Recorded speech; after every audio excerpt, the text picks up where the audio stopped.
Hello, friends. Welcome back to the final part of this chapter. Let's find out how the story ends and what important lesson it teaches us. So, let's start. A hush fell over the court as Rama's words hung in the air. The king's eyebrows furrowed. What is wrong with the person who sows the seeds? Speak clearly, Rama. He roared. मतलब हर्ष का मतलब होता है कि वहाँ पर एक ना बहुत ही चुप्पी सी छा गई जब रामा के जो ये वर्ड थे वो हवा में तैरने लगे। इसमें रामा ने कुछ ऐसे वर्ड्स बोले जो जिससे कि पूरे दरबार के अंदर बिल्कुल शांति का माहौल हो गया। इवन कि जो राजा था, राजा की जो आईब्रोज थे वो भी क्या हो गई, एकदम से सिकुड़ गई। रिंकल्ड, फॉरवर्ड का मतलब होता है रिंकल्ड पड़ गए। एंड व्हाट इज़ रॉन्ग, ये क्या है, मतलब वो पर्सन कैसे गलत हो सकता है जिसने उन बीजों को बोया।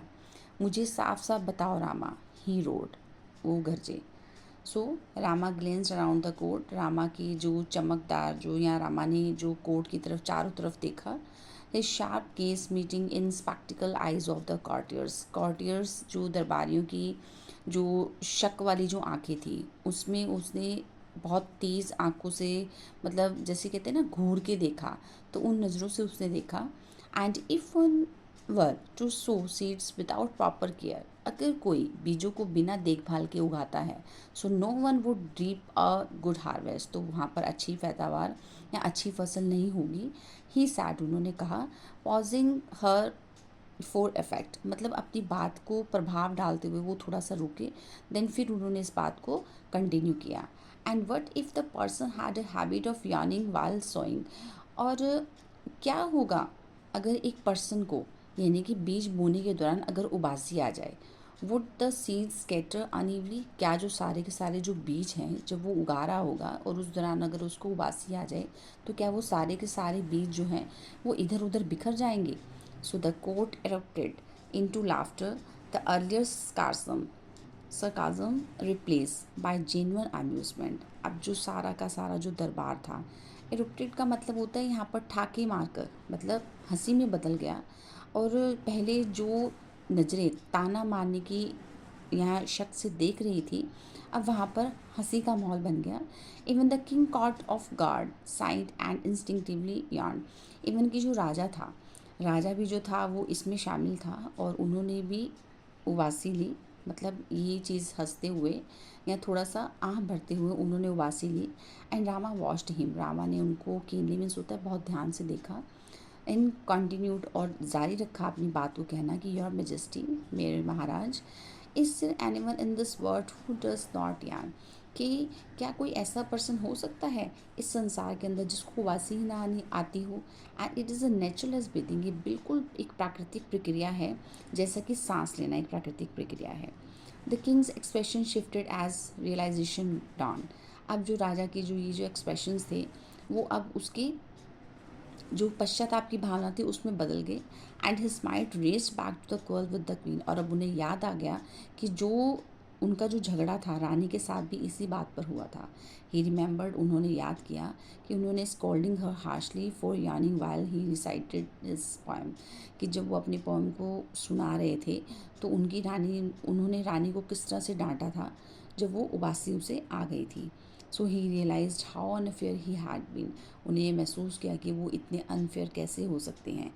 And if he had known that yawning was not a sign of disrespect, और उनको इस बात का ये पहले पता ही नहीं था कि उबासी लेना एक असम्मान की भावना नहीं हो सकती।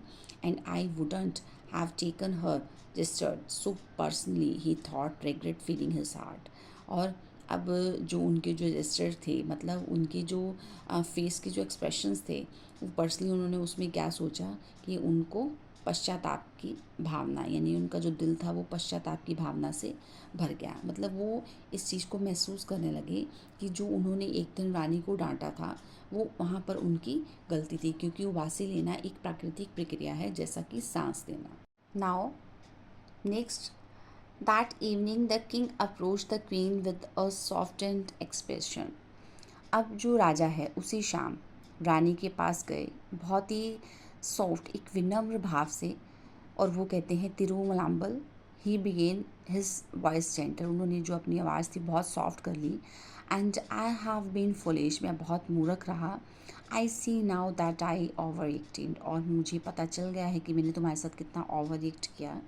And I let my pride blind me and I am so sorry, मेरे अहंकार ने मुझे अंधा बना दिया था, इसीलिए मैं तुमसे माफ़ी मांगता हूँ। I am so sorry. The queen who had longed for this moment smiled and replied, जो रानी थी वो बहुत लंबे समय से इस क्षण का इंतज़ार कर रही थी, वो हंसी और उसने उत्तर दिया, इफ़ यू लाइक, अगर तुम पसंद हो, अगर तुम चाहो तो we can leave this girl behind us, तो हम इस झगड़े को यहीं समाप्त कर सकते हैं। And I would be very much like to listen to your point, और मुझे पसंद आएगी अगर तुम, मुझे अच्छा लगेगा अगर तुम अपनी पोएम को या अपनी कविता को मुझे सुनाओगे। Rama who had orchestrated this settlement felt victorious, वो कहते हैं कि जो रामा है जिसने ये योजना बनाई थी उनके बीच में ये समझौता करवाने की, उसने अपने आप को बहुत ही गर्व महसूस किया। And the king and the queen later presented him with valuable gifts for his service, और राजा और रानी ने बाद में उसकी इस सेवा के लिए उसको बहुत से उपहार दिए। And the royal couple bond was restored and the palace brimmed once again with joy and laughter, और वो जो रॉयल कपल था, शाही जो जोड़ा था, अब वो फिर से प्यार के बंधन में बंध गया, और सारा का सारा जो महल था वो ब्रिम्ड मीन्स होता है भर गया दोबारा से खुशी और आनंद से। So I hope you understood the story of this chapter, and so please like, share and subscribe. Thank you for watching this video.